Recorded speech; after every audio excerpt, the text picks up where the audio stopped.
All right, season 2 of Inappropriate Earls. We're back better than ever. We got picked up by the networks.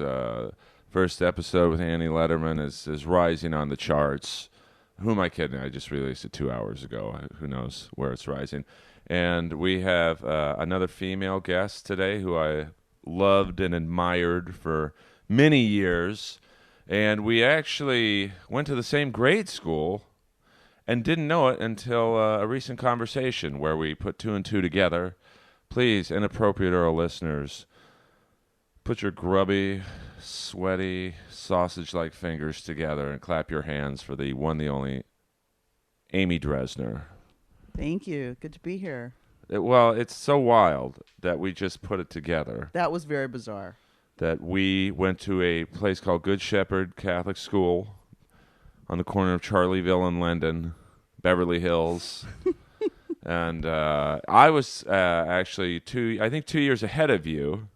I thought you were just a year ahead of me. You're an old fucker, huh? I am. I remember going to it when it was Beverly Hills Catholic School. I only went for a couple years. They didn't like half-breed Jews like me. I couldn't hang. Well, I'm full-breed Jew, and I snuck in under the radar. Yeah, I don't know what either of us were doing there. Let's be honest. Well, I think my mom was, in my particular case, trying to shelter me from any minorities. And she did a good job at Good Shepherd Grade School. There was, I think, one Mexican kid and Yeah, it was pretty white. maybe two black kids out of 400 or 500. So Yeah, it was pretty white. I think it was like Russell Simmons' son or something. So they snuck in on the cash flow. And here we are. It was a good education, though. I mean, it scarred me for life. Well, I mean, the nuns, hardcore nuns. Yeah, with full-length habits who, Sister Leonella, Sister Frances Mary, just tyrannical. And Mr. Quinn, who was our PE teacher in, I think, history? Yeah, he was like everything, but he had like that sort of cocaine dusting of dandruff all over his shoulders all the time. He was sort of like Mr. Lurch. He was terrifying. Yeah, he was like basically my second father growing up, along with Leroy, this black dude who drove us to school, which was great because getting driven to school in Beverly Hills by a black guy. Oh, I had Mexican maids taking me and picking me up. Oh, yeah, we had a Guatemalan couple of maids, those too. Yeah. But I mean, this is the 70s, early 80s. I don't think people realize that a black guy in a green Dodge Charger driving a little white kid to school was going to be some red flags. For Beverly Hills PD. We got pulled over several times. Your first kiss was in my grade. I remember those scary eyebrows she had. Oh, Courtney Barnard. If you're listening to this, Courtney, I'd like to see what you look like these days. I mean, I'm kind of dating someone right now, but, I like to... That's what they call laying the seeds for future growth. So fucked up. So, well, my mom, I think I told you this. We talked about a lot. I wish I was recording our conversation the other night, because... that would have been a great podcast. I mean, we really broke it down. I mean, sex, drugs, and we're going to get all into that. Oh, God. Bad relationships. Yeah. I'm writing also a story for Laura Hayden's book on heartbreak, Recipes for Heartbreak. Yeah, which Laura Hayden is writing a book. It's, I guess, a breakup book. It's like a heartbreak book with recipes for how to get over it. Yeah, and it's a great idea. And when I told my story, I thought, this book's never going to get I mean, I love Laura, but I was like, so many of our friends pitch ideas and TV shows, and you're like, yeah, I'll do it. It'll never. So I really broke it down, and then now I'm starting to realize this book is going to be made. You want to edit it now? Not really. I kept it real, but I don't know about you, but I don't shit talk in public, Oh, I totally do. But that's why I love you. See, I was trying to set you up, It's like, no. I'm not that bright. I mean, I'm really bright before I did all the drugs and had all those grand mal seizures, and now I'm, I just don't have the best filter. Oh, yeah, if you fuck me over, I will kill you on paper. That's what I do. See, I'm the opposite. I like to do, like, the reverse of that, like where they think, oh, he's going to talk shit about me. And then when you don't, that gives them no avenue to talk shit about you, and you end up looking like the bad person in the end. So you get what you want. Like that's how I do it. I didn't talk much shit about my ex, and he crushed me. Not that I have the best reputation to begin with. I'm sort of, notorious. on the scene and in AA and all that stuff. Ooh, I just blew my anonymity. Oops. Yeah. Well, we're gonna get into that. I mean, I've seen you at the log cabin on Robertson. Just What are you doing there? I used to go there for chicks. Are you serious? Yeah, I used to go. You're such a predator. Oh my god. Oh, I was back in the day. Now I'm a good boy and all that stuff, but old habits die hard. You ain't kidding. I mean, I was at a unnamed comedy venue the other night where this really young girl was, let's just say she was making her interest apparent, and I'm like, hey, I mean, I don't have a girlfriend right now, but I'm somewhat seeing someone. I gotta I gotta pass on the offer. So now, Then she probably wanted you even more. Well, that's how it works. Of course. Like I'm sure when you were married, comics like me were trying to get. You were never hitting on me when I was married, ever. Well, unlike most guys in comedy, I'm respectful. Oh yeah, I was. Well, that's why when I got divorced, everyone was like, "Oh, she's free now. Let's hit that." And I'm sure that's worked out quite nicely for you. Yeah, if I never date another comic in my life, that'll be too soon. Well, I'm on the fence on that myself. I mean, they're all depressive sex addicts. They're insane. They're sociopaths. They're totally, I mean, maybe myself included, but. And those are the funny ones. dark motherfuckers. Well, I mean, in some ways, I think comics are the only ones who can date each other because you get the lifestyle and the depression. I agree with that. That I agree with. And then other ways, it gets weird, like when one has a bad show and the other has a good show. There's that awkwardness. That's my laundry going off. Oh, okay. I run a tight ship here. Oh, okay. At some point, I'm sure the phone will ring. Excellent. It's so professional. I love it. I mean, I'm trying to be. I mean, podcasts are a dime a dozen. Everyone's got a podcast. Yeah, when you fuck a comic and it goes bad, that's, then you were on a show with them. I mean, most of my rampage was when I had retired from comedy. But still, everyone knows each other. So there was an awkward situation with two comics that I'd slept with. I sound like such a whore, but it's called sex addiction. It's real. Do you have sex addiction? Yeah. Well, thanks for coming over. This might be a short podcast. They both knew each other, and they were on the same show together. The same like a radio show, and she'd wanted me to come and be a second host, and I'm so glad I couldn't make it because that would have been really awkward. Well, I mean, I had that situation. I won't say when because it'll give it away. Recently, let's just say where, someone I'm hanging out with or whatever you want to call it, kind of an ex. I wouldn't say boyfriend, but ex whatever. Was on the show, and he's clearly mad dogging me, and very much like almost like a dog urinating around me. And it's like, dude, don't get mad at me because you didn't bring it. And it's not like I moved in on her. Like they hadn't been together for a long time. Right. And, Daddy came in and took the football. So, but it's like, it's weird when comics only bone other comics, and then you're on a show and there's three of you who, I'm trying to steer clear of that now.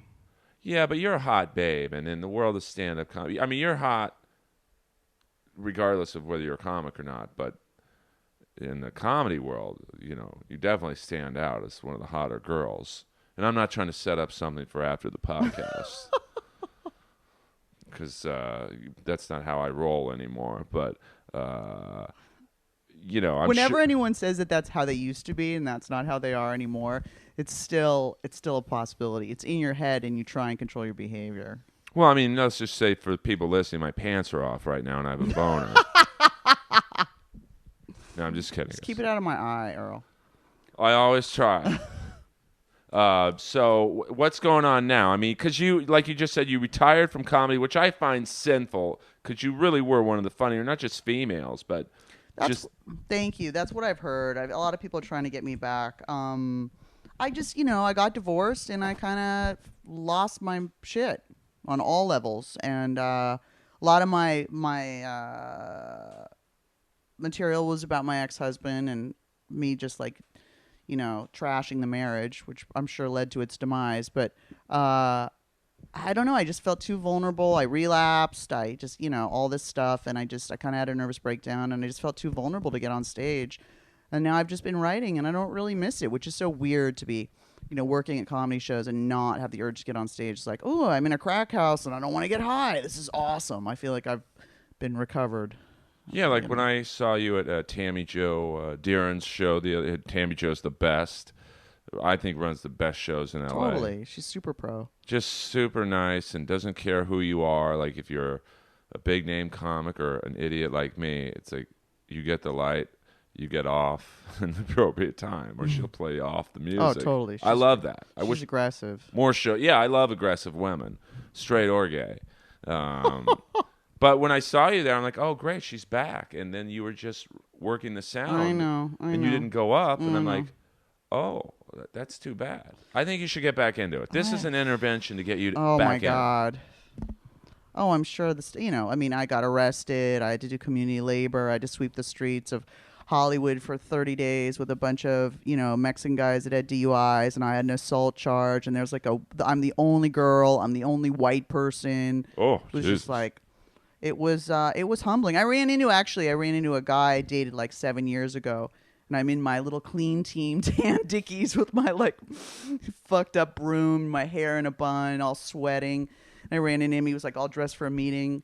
And I was like, how sorry are you that you didn't get on this ride, huh? You regretting that shit now. Fucking mortifying. Well, yeah, I mean, you look good in tan dickies. Or just dickies. See, that was dickie joke. Trying to work out new material.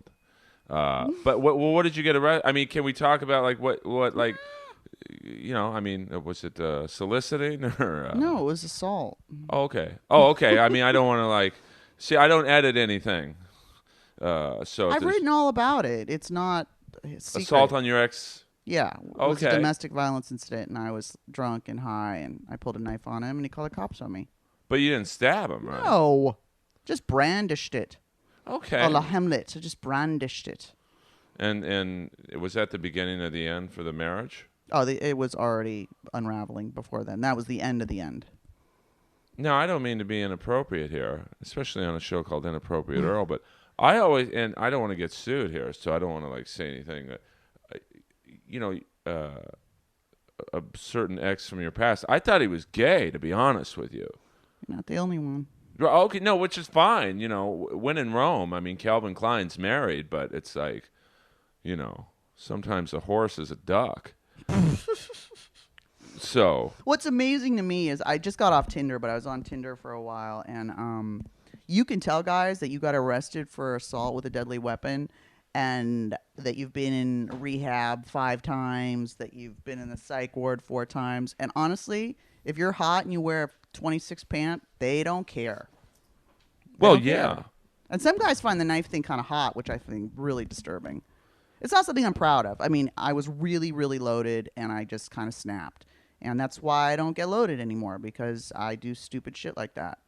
Get naked and violent. It's no bueno. So I don't do that. The world's a safer place. Now, when you got loaded, did you find your stand-up... Some people perform better when they're... No, my stand-up absolutely suffered. Everyone knew, because I'm an alcoholic and an addict, and I couldn't really manage it, so people knew. I was on like Oxycontin for a shoulder injury, and people could tell. No, I think I started doing comedy when I was sober, and I definitely am better when I'm sober. I mean, I always thought, God, it'd be so nice to have a drink and take off that pre-show jitter and just kind of not give a shit. But no, definitely not funny or loaded. I don't think. And I mean, is it? Now I asked Annie this because she's recovering too. Mm-hmm. Now I've never had anything ever, and I know that's mind blowing to me. Well, especially with my diction and slow speech, that you just seem like a fucking stoner. People assume I either do a lot of drugs or I was dropped on my head at Good Shepherd by Sister Leonella. She'd probably do that. I remember her with a ruler. If you'd looked at your fingers when you were typing, she'd smack you with a ruler. You don't remember that? Well, I remember Mrs. Thomas. No, she might have been. She was the 6th grade math teacher. I called Steve Serafini a fag. I know that name. I know him. Well, you're thinking of, and now this, you talk about going inside. We're breaking down the Good Shepherd roster from this ought to spike in the ratings. But I called, you're thinking of, no, I'm sorry, it was Steve Siriano. Oh, I'm thinking of, right. You're thinking of Yeah, Steve yeah, Serafini. yeah. I called him a fag, and Mrs. Thomas heard me, and she's like, "What did you say?" And I said I called Steve a fag, and she hit me 10 times on the knuckles with a ruler. Wow. See, that shit's just illegal now. That's like Yeah. that's how old we are. Yeah, I mean I love the era we grew up in. Me too. I mean, I remember watching the Clint Eastwood movie Escape from Alcatraz at the Century City Plitt Theaters, which is now I think a strip club or something. And he said the N-word in the movie, and I was like, oh, I didn't know what the word meant. So I was like, but you couldn't do that scene today. No, true. And just like a movie like Porky's or Right. I mean, this generation kind of had American Pie. And Yeah, but that's not as edgy. Everything's better. Like, oh, I agree. But that's old people always think their stuff is better. Our music is better. Our movies were better. Or whatever. But I mean, like you think, like when we were in grade school, Kiss was like in their prime, and like people kind of forget how good Kiss was. 'Cause right. They're so shitty now. I mean, it's like a Jewish menudo with Kiss right now. I mean, my friends, you know, Gene Simmons was raised Hasidic and then broke away. Yeah, as soon as he started making money. His real name is Chaim Witz. God, it's so bad. Oh. And I think he was a fan of Gene Simmons, the very famous actress in the 40s and 50s, and that's where... No way. Yeah. So, and then... Far out, okay. Paul Stanley's real name is Stanley Eisen. Oof. And I'm not sure what Paul Stanley came from, and then, Ace Frehley and Peter Criss. And, right. the guy and this has nothing to do with you or me, but the guy I'm obsessed with from Kiss is a guy by the name of Vinnie Vincent, who was kicked out of Kiss, and then a year later he forms the Vinnie Vincent Invasion. Oh, Jesus. And then he's kicked out of the Vinnie Vincent Invasion. I mean, you got to be a real dick. Yeah.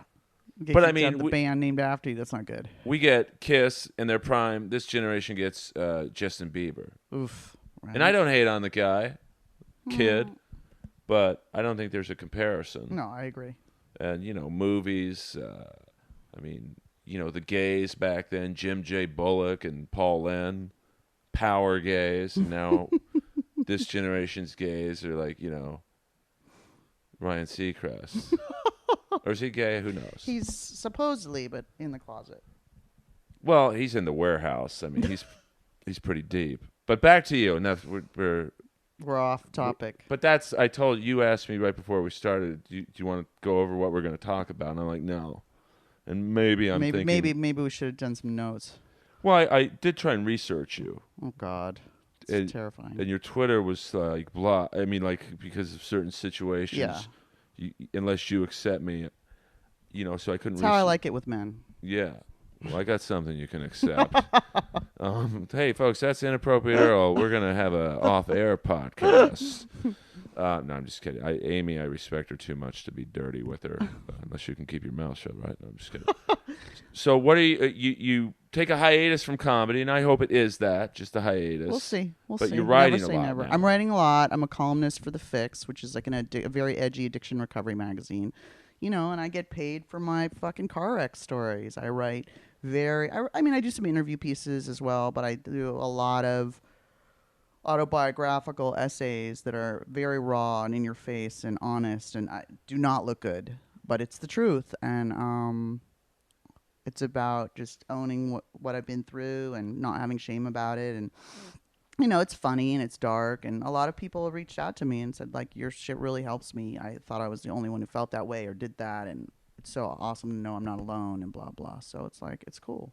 Have you ever thought of doing like a one-woman show? Everyone has said I should do that. Yeah. I mean, it'd be fascinating. Can I open? Can I do the cold open? Sure.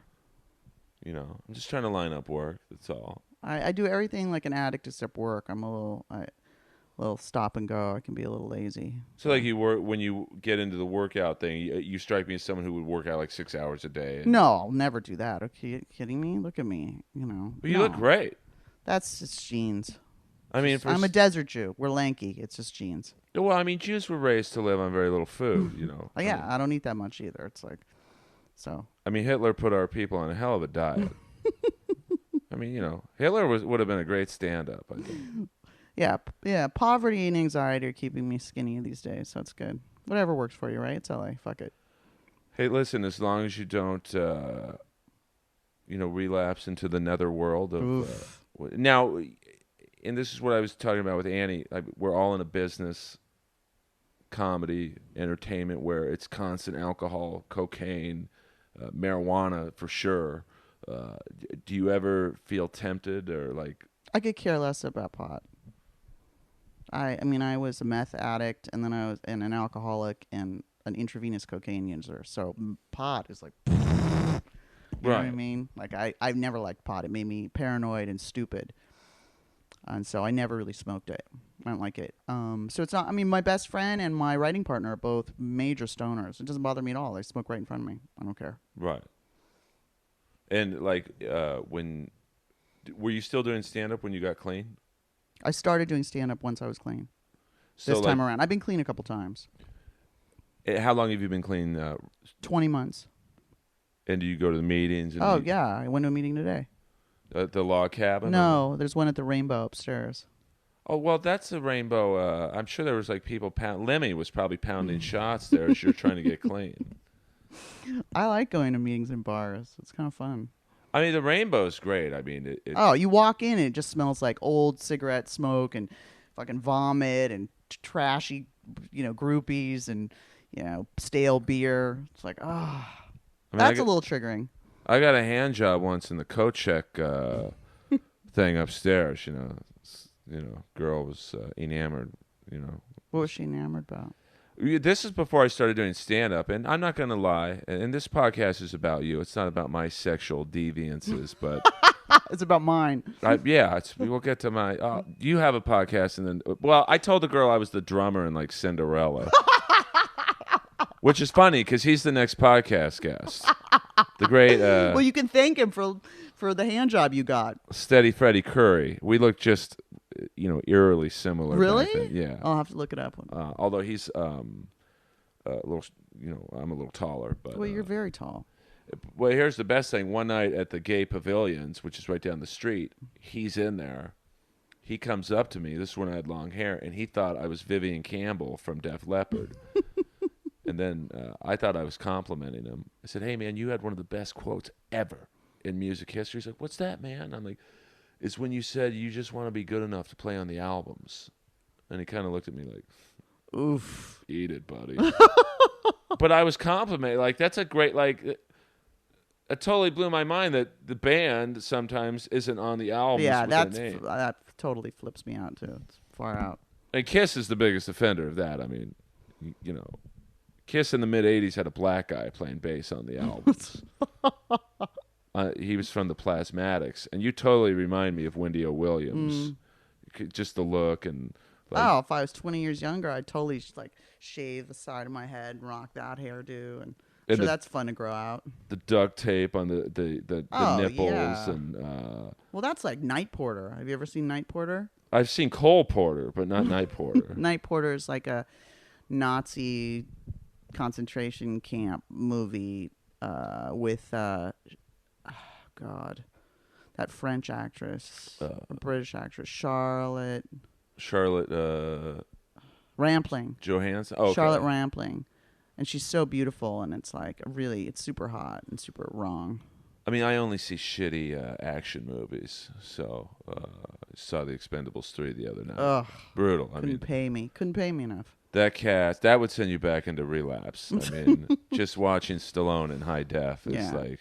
I don't care if I was, getting fucked during watching that movie. Well, we could arrange that, but that would be pretty cool if you had to watch some shitty '80s action movie. But like when Stallone and Dolph Lundgren try and trade serious dialogue, you get to put it in whoever you're with.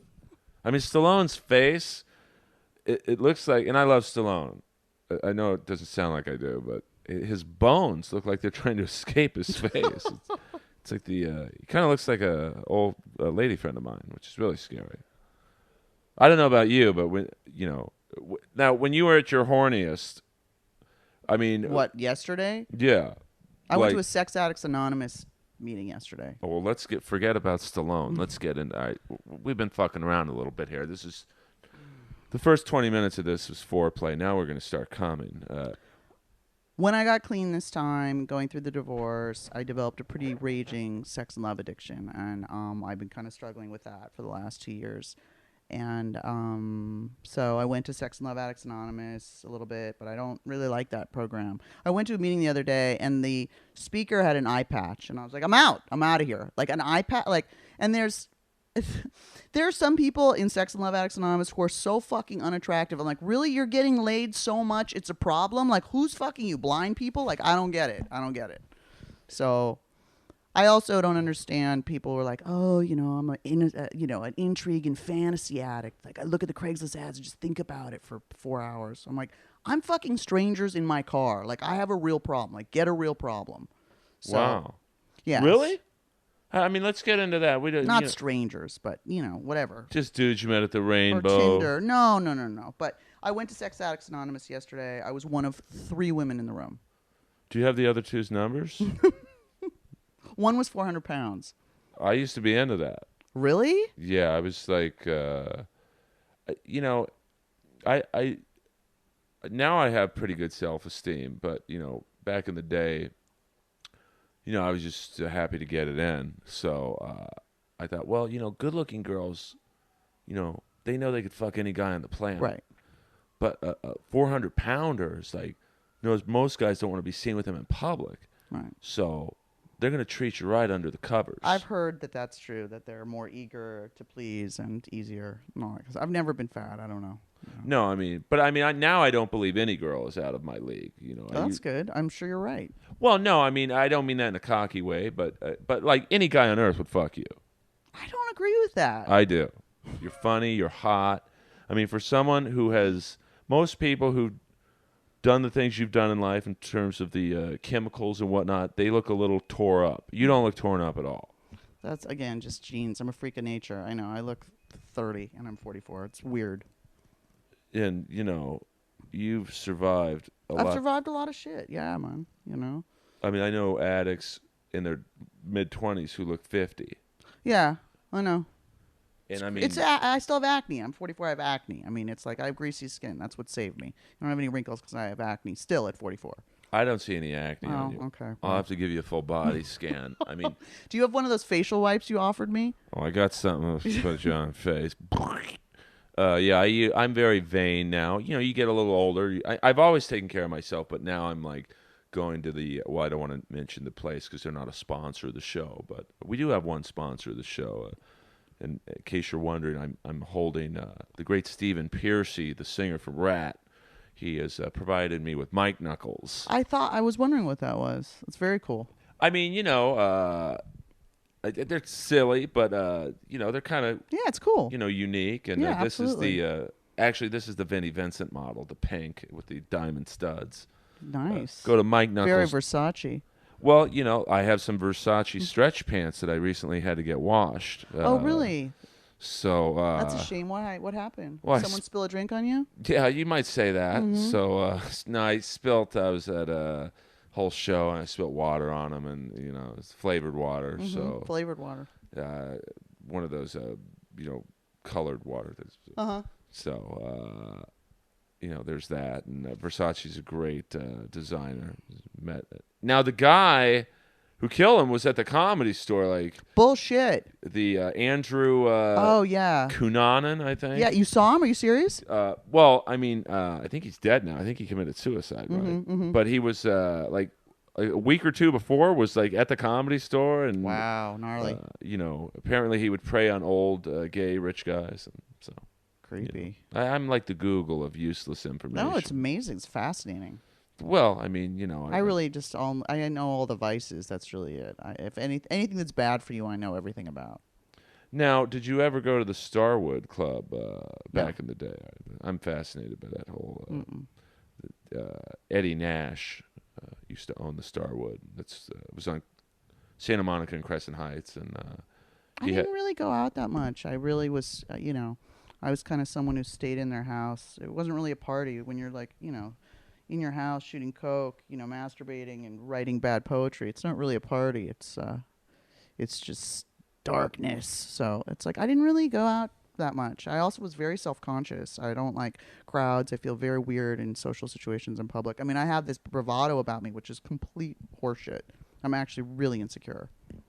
That's crazy. I would have never have guessed that. Yeah, I have actually body dysmorphic disorder, so I think I look a certain way, and all that's like deformed or gross or whatever. So it's like I was going to be in therapy for that too. So I mean, I'm all fucked up. I'm all sorts of fucked up. Yeah, but you must be crazy under the covers. I mean, of course. I mean, I'm borderline and bipolar, of course. Oh my God, you're like, yeah. I mean, that's the real deal. Yeah. So when you go to sex addiction, not class, but a meeting. It was only my second meeting. I mean, and so it's just, I deleted my Tinder account and, I'm just trying to do things differently. I mean, I'd love to get married again. And, when I'm not in a monogamous relationship, I'm fucking out of control. So it can get kind of nightmarish. No, but so like I know in AA you talk about, what got you there and your low points. And is it the same thing in a sex? Absolutely. You just talk about who you boned? No, you have to be very general. And I mean, again, I heard stuff in that meeting where I was like, I'm not that bad. I was like, this is cool. I actually feel less bad about it now. But, I delude myself in thinking like, oh, I'm going to get mine and I'm fucking you. And, like Pink's like slut like you. Like, oh, you're looking for a fool? Me too. Like, I'm a slut like you. But the truth of the matter is that I can feel really empty and shameful and shitty afterwards. And I think I've evolved to a place where I actually want real intimacy. I used to be able to only get off with if there was no emotional intimacy. I dated this one guy. He's like, I don't date people. I don't fuck people I don't have emotional connection with. And I said, I don't think I've ever fucked someone I had an emotional connection with. And so I've had a shift. That's like the only thing that really kind of works for me now. So the other stuff doesn't really work for me, which of course doesn't keep me from doing it over and over again and thinking it'll be different this time. That's the nature of addiction. That's the nature of insanity. You do the same thing over and over again and thinking you're going to get different results. So now, do you think like now when you bone a dude, just a friends with benefits type of thing, or just a one nighter? It's just you're looking for validation, or yeah, and a way to check out and all that kind of stuff. I mean, I don't. I'm just getting into it, so I haven't really addressed it. It's really very painful stuff. I mean, so it's like I don't really know what the source of it is. Honestly, I'm still learning about it. I mean, I'm in an open thing with someone much younger than me right now, which is interesting. I've never done anything like that, but he's fine with me being with other people as long as they really respect me and they're not in a relationship. And he's like, how can you, say you respect monogamy if you're with people who have girlfriends? And I was like, ooh, that's a good question. Because I was like, let's be monogamous. He's like, I'm polyamorous. I'm like, fuck. What's that mean? It means like open relationships and loving all women the same and everyone's a different experience and all that kind of shit. Well, yeah, I mean, I used to, like Paul Stanley said, my social life was a buffet. It's just right. Everything's spread in front of you. You just don't eat it. I mean, I've had friends with benefits for a while. I've had a couple of those, but I just, that's not really. I mean, if I want to be honest with myself, I really want a boyfriend. I want to be in love again. I want to get married again. I mean, that's what I really want. And the other thing is just a way to get validation, to, avoid whatever I'm feeling, to check out. I mean, sex and love affects your brain, the part of your brain, the same part as cocaine. Lights up the same part. So I'm not surprised that I was a cokehead and now I'm a sex addict. So yeah, I went to that meeting and everyone was very cool. No one was lecherous, and I don't know. We'll see. I got off Tinder and I'm just trying to do things differently. I mean, I would imagine that the temptation at a sex anonymous. What is it called? Sex Addicts Anonymous. At SAA. Sounds like a new Kurt Sutter show. SOA. Great. Do you watch Sons of Anarchy? No. It's your type of show. I think you would like. Sure. It's violence, sex, racism. Hey, I'm there. Say no more. You remind me a little bit of his wife, Katie Seagal. Do you ever get that? No, I've heard a young Barbara Streisand, and I've heard Jennifer Aniston, which makes me want to blow my fucking brains out. I see that. Which one? Both? I see more the Jennifer Aniston. Just the hair and It's the eyes. Yeah, the eyes and also this isn't gonna sound like a compliment. Oh but God! No. I swear to God, just the mouth and lips, and this is a total compliment. Okay. Steven Tyler. And I love you more than ever. That's a complete compliment. Thank you. Because his lips look like they swallowed the world. And probably have. Now, in all the meetings you've gone through, I'm sure you bumped into celebrities there. Of course. Like, is it weird to see? And I'm not asking names, but like when you see a famous singer or actor or whatever. Yeah, I saw one today, and you just treat them like a normal person. You don't, you treat them like a fellow alcoholic and addict. That's it. But of course, someone who's famous has that. We've idolized famous people. I won't say it was, but when I first got sober a couple of years ago, before I was married, there was a very famous child actor turned whatever, and he was there, lunatic, and he just made a beeline for me. He heard me share and was like, "That girl's fucking crazy, knows how to party, I think I love her." Made a beeline for me, and we had like a 2-month long affair while he was married. Okay. Here's the best moment. He'd done a talk show late at night, and I relapsed, and I texted him that I'd relapsed, and he showed up at my house. I was in a black negligee with blood running down my arm because I'd just shot up. And then you guys... Yeah, he fucked me. Well, that's nice of him. That got you back. There's a lot of shady, there's a lot of illness in the program. I mean, a lot of people who take, there's people who use their power in the program to, for sex, but that's no different than the White House or, the Vatican or, the military. It happens anywhere. Anywhere there's a structure, where there's a power structure, people are going to use it to abuse sex. It's just the way it is.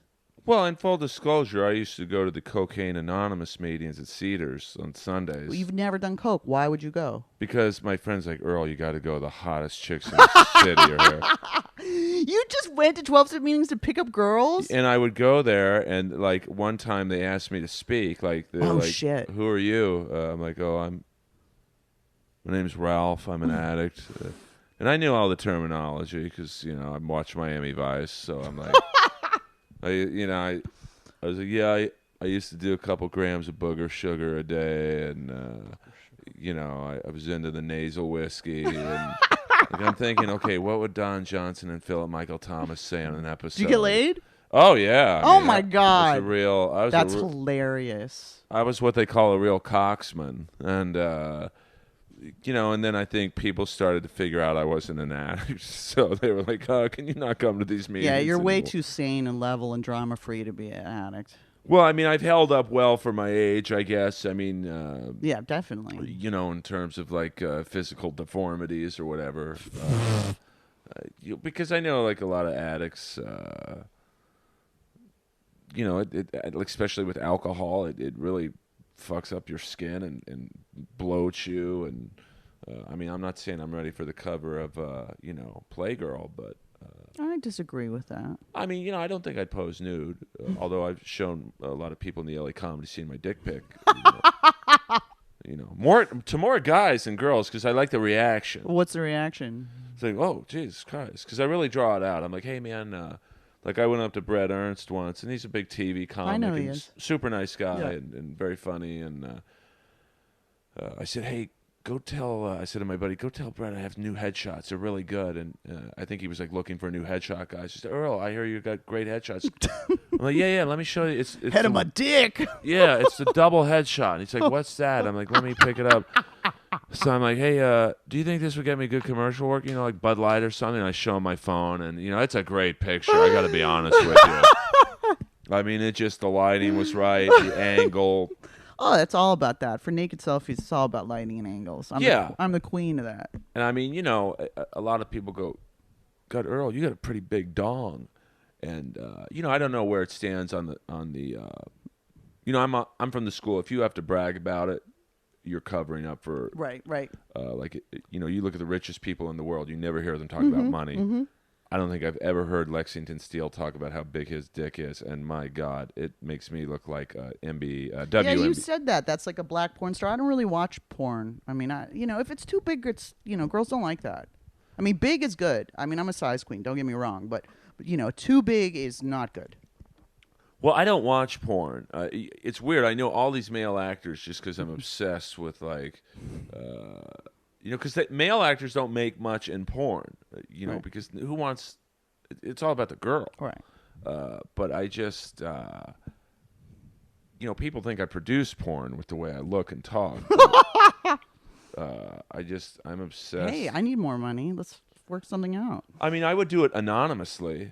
Just with like a ski mask. I'd be like the unknown. There was Murray Langston, the unknown comic. There's a paper bag over your head. Yeah, and then I would be the unknown porn star. I like that. I would do that. There's no way I could have sex in a room full of people. I don't have too many problems getting the old John Henry up, but in front of 30 people, and you have to come on demand because it's not like an endless amount of film, right, or digital. Whatever. I don't know anything about it.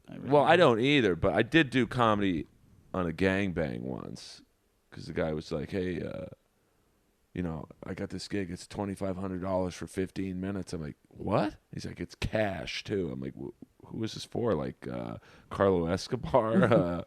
He's like, "No, just go to this warehouse in the valley." And I'm like, "Oh, bullshit!" Yeah, and it was. What, you did stand up before the gangbang? Well, kind of during, and like I was.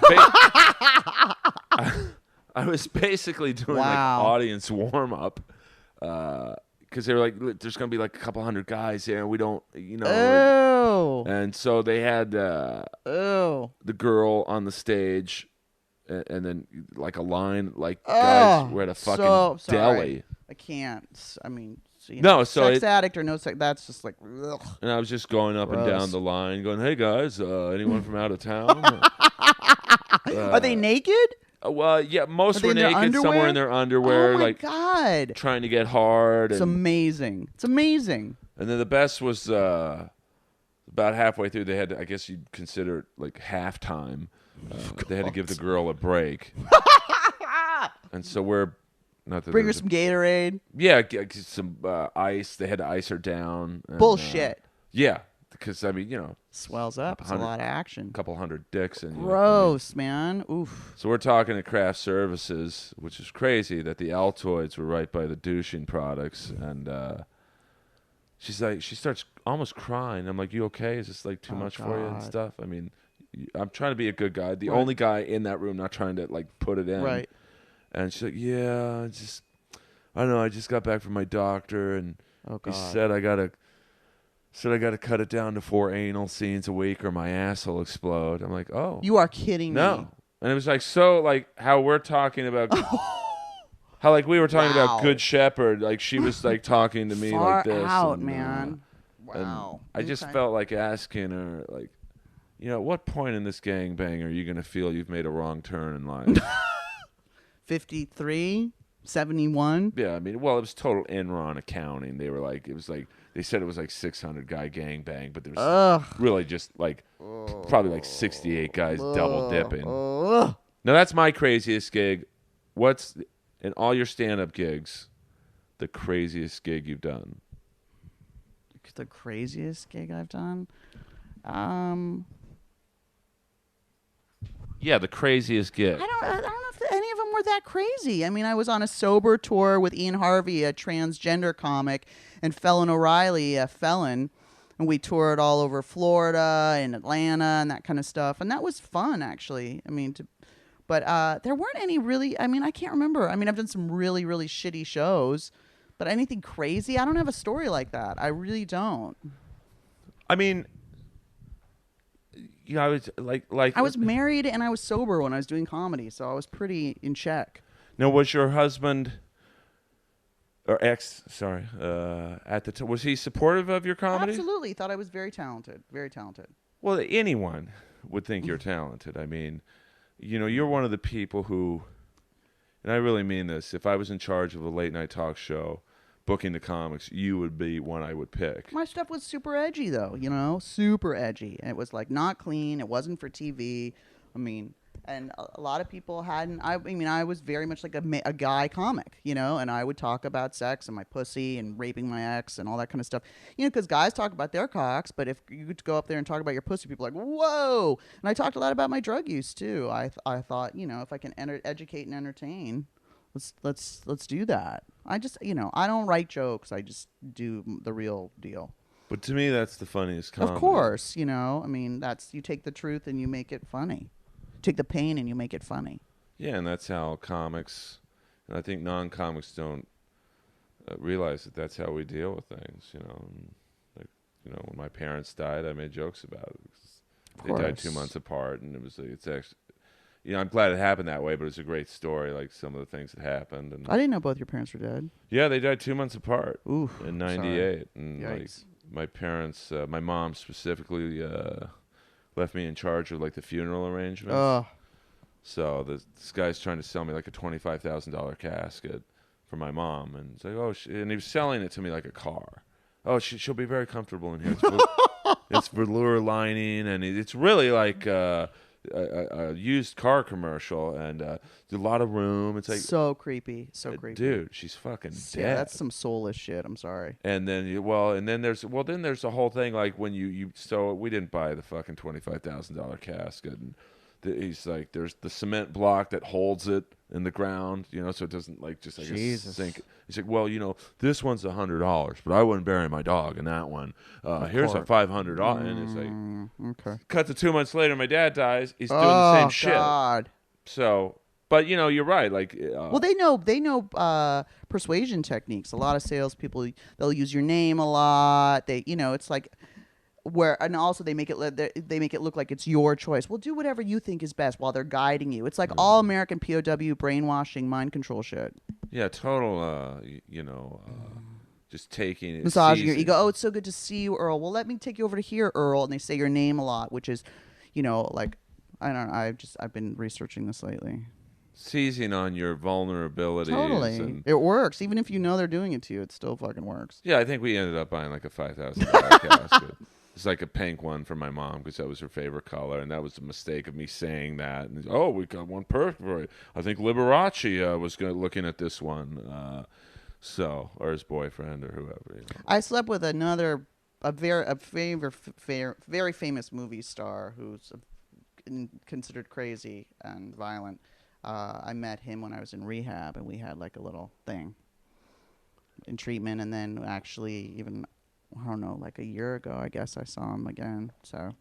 Oh, you mean when I say I saw someone again, it's like you saw them at Gelson's. When you say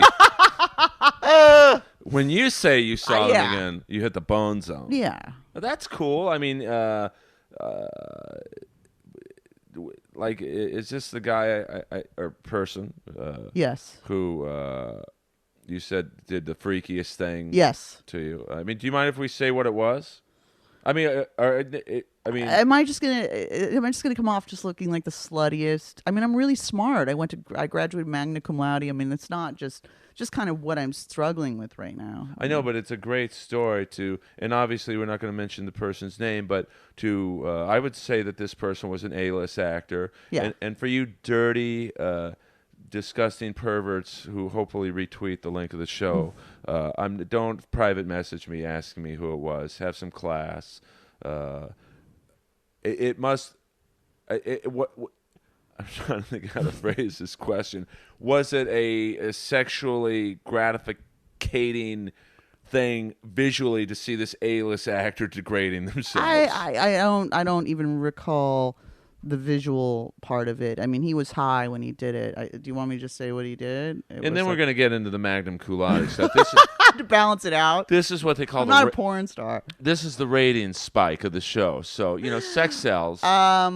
His girlfriend was in the other room. He's really into black chicks, and it's not Robert De Niro. So just get your minds out of it. And so we were on the couch and we had sex, and then he came inside me, and then he sucked out the cum. Well, there you go. We'll see him on the red carpet. And he was really high, and I was like, holy shit, that is the most disgusting, amazing, hardcore, hot thing. I just had so many feelings about it. And he goes, I was so high, it was actually really gross, but you were so into it. I was like, okay, cool. He's very honest. I mean, he's insane. He's totally insane. Well, I mean, when he was using, and I was in sober living, and I went over there. He's like, I'm straight, and I was like, I'm not the sober police. I'm here to fuck you. I'm not here to fucking 12-step you. I don't care. right. Well, It's not my business. I'm a fan of the man. Oh, amazing actor, incredibly talented. Really person. is. I mean, amazing. But actors are they lie for a living, and they're fucking egomaniacs. I mean, so are fucking singers and songwriters. But I don't know what. I'm like a magnet for sociopaths and narcissists for some reason. Like all my exes are that, all of them.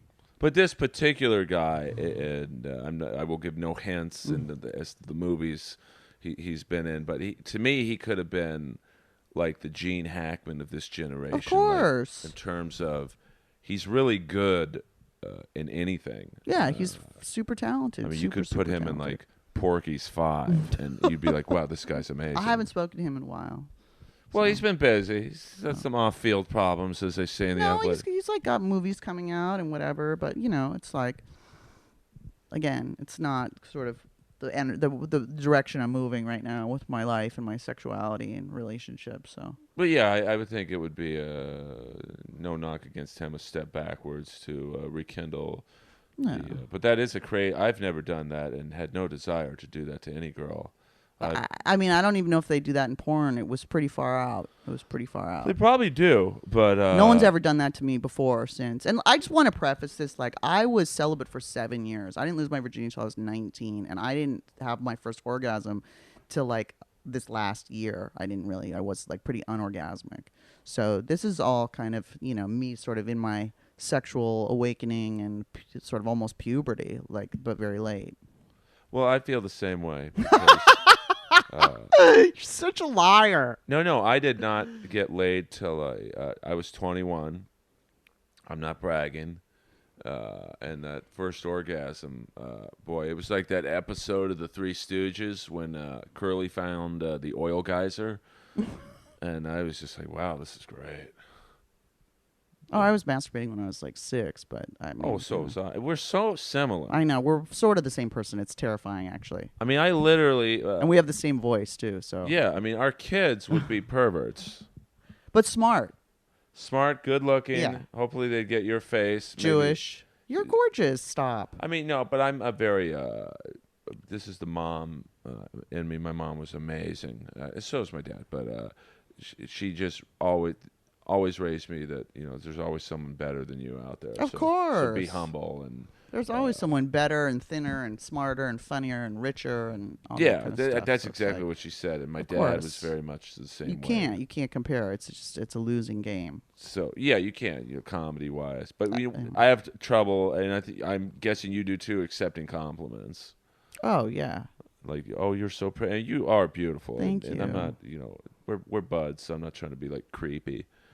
No, absolutely. It's hard to take that in, for sure. Because you're so no, I'm not saying Yeah. you, but like, no, I'm very both, insecure, and it's like, so when someone's like, you're really beautiful, and like looking you in the eyes, you're like, whoa. I mean, it feels amazing, but it's tough to take it. It's tough to own it. I'm working on it. And that's one of the other reasons, what I've noticed too since I've stopped doing comedy, is that anytime I feel anxious or uncomfortable, or a situation's getting too intimate, I'll make a joke, which is a classic comic thing to do.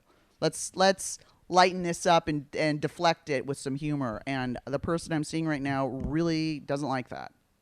Because they think you're mocking them. He doesn't think I'm mocking him. He just thinks that I'm not able to be present and that I'm uncomfortable, and so I'm deflecting with some bad joke, which is true. Well, that's how I do it. I'm very I know, that's why I'm telling you. socially awkward, I guess you'd You're say. not socially awkward at all. But I mean, when there's a serious subject that needs to be addressed, like whenever I've had a problem. We're talking about like super intimate conversation. Like if it gets too like intimate and heavy, it can get scary. And so then I'll make some, retarded joke. Yeah, that's how, because that's our shield, is Of our course. comedy. And, it's a great shield to have, but It's not good in relationships, though. It's not. Yeah, because I think there's a time and a place, I guess, but I mean, I can't tell you. I'm just kidding. I'm sorry. I was just kidding. I'm sorry. Okay, I'll be present. I mean, that's like. yeah, I mean, like I went on a Tinder date once, and she was actually pretty cool. I mean, I almost broke my thumb swiping right too much. I mean, and I was like, it was kind of awkward. There was certain awkwardness, and I'm like, so have You you just ever swiped right on everyone? pretty much except well, I mean, be a certain. I would break left on some. I mean, I would literally like and I had to get off of Tinder because it was chewing up my data plan. I remember one month someone told me about Tinder, so this is cool. So I would go on it at the gym for an hour while I'm on the elliptical and just swipe It eats right. up your data plan? The data plan I had at the time. I didn't know that. Why? I did a Tindervention on myself and fucking took myself off and deleted it. Because also, it's all just sex addicts and sociopaths. No one is looking for a real anything. Yeah, now it's gotten so big that the hot girls on it are porn bots or like escort, type services. Which I'm not saying I've never done before. I mean, I'm not saying I've never made a purchase, but I heard that one guy did an experiment. He swiped right on everyone, and they split him up. And 30 girls, he was really nice. And 30 girls, he typed everything in big caps and was like a total dick. And guess which got him laid? Oh, I'm sure that being a dick. Of course. Well, I mean, and I'm asking you this as a girl. I found that probably the last 10 years of me dating, and I usually had a girlfriend, but the off times I didn't, and even the girlfriends I had, that I ended up getting more reaction from them treating them like shit versus nice. I'm not into being treated like shit. It's like, I mean, I guess you don't want someone who's just kissing your ass all the time. You want someone who's your equal and can volley with you and that kind of stuff. But after having been married and having been through a couple of abusive situations, like, I really want someone who's kind. I think it takes a lot stronger person to be kind and loving. And, I can be violent and I can be very reactive and retaliatory. So I need someone who can stay steady and just kind of not take it personally and just roll with it, because I want to learn how to be a better communicator and not be that person. I don't want to do what I did in my marriage, So it's like, I mean, I really, of course, with Tinder, I mean, what makes it hot is someone who's, nice, but also, gives a little edge. It's got to be that balance. It's fishing. It's a lure. I mean, I want someone who's really kind and can show up and text and calls and, holds you and that kind of stuff. You're not going to get that on Tinder. Well, that's why I got off. Well, I was so horny at one point.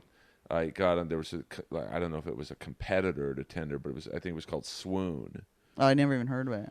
It was basically for the real nitty gritty. I mean, what does that mean? Just like the people who are wanting to be a little more discreet and like basically just deviants and like there are plenty of deviants on Tinder, believe me. Oh, but I mean, I think some people actually go on there. Oh, I just want to meet a nice person. Well, I mean, maybe those people. I don't know. Swoon was like, these are people who just wanted to get pounded. Well, I mean, I went on a couple Tinder dates that didn't lead anywhere, and then I had some Tinder hookups, and I just. I mean, I like the people who treated me like a human being, but you're on there. It's based on pictures. No one reads your profile. I said what I did, and then people would say, "What do you do?" I'm like, "Oh, so you didn't read my profile. You just basically looked at the picture." I mean, it's based completely on physical attraction, which is a very small part of anything that works. I mean, well, it just fades after 2 weeks. Like even if you have the most amazing sex. Maybe a little longer than 2 weeks. Well, physical chemistry is pretty powerful stuff. I mean, I've had amazing chemistry with people I've hated. So, yeah. But if someone's dumb, like I just can't do it. If you're not smart and funny, Yeah, I mean, I'm all about charisma. Charisma it trumps everything for me. Could you looks or body or any of that. Well, good body fades. I mean, like the initial rush is cool. I mean, the guy that got me to have my all these crazy orgasms was very overweight. This architect that I started sleeping with I started dating during my divorce not attractive. 280, 300 pounds, big guy. And when I met him, I was like, oh God, no. He was so aggressive and so sure of himself that it was a huge turn on. And I felt really kind of emotionally safe. And it was the first time that I was able to really let it go. Now I can't turn it off. That's all good, though. It's, I mean, you're going to find a sane dude, and, that guy's going to be one lucky man because, I think your sexual prime is still... it's on me now. I mean, yeah. even, I was offered someone who lives with their girlfriend was trying to get me to spend the night. And I just said, I really don't want to be someone's side piece or someone's fuck doll, so it's not good for me. And I really like you. I've known him for a while, and I just said, I will hang out when you're single. But that, I don't know. Come on. I went to SAA yesterday, so that's probably just a carryover from that. Yeah. This could cave in a day. Well, call me when you cave. Just kidding. I mean, it's. I think once again, you and I are incredibly alike, and we've reached a point where we very, very similar. 5 years ago, we'd be all over each other. Oh, fuck it, you're with someone, I'm with someone. Who gives a fuck? But I mean, you do get better, I think, as you get older, and you're like, that's kind of silly behavior, and I'll tell you something interesting. You were talking about pod. Well, I have epilepsy. I developed epilepsy about 11 years ago. From my drug use, yeah. Now, is that from meth? Or? Yeah, they think so. I mean, I was living in France.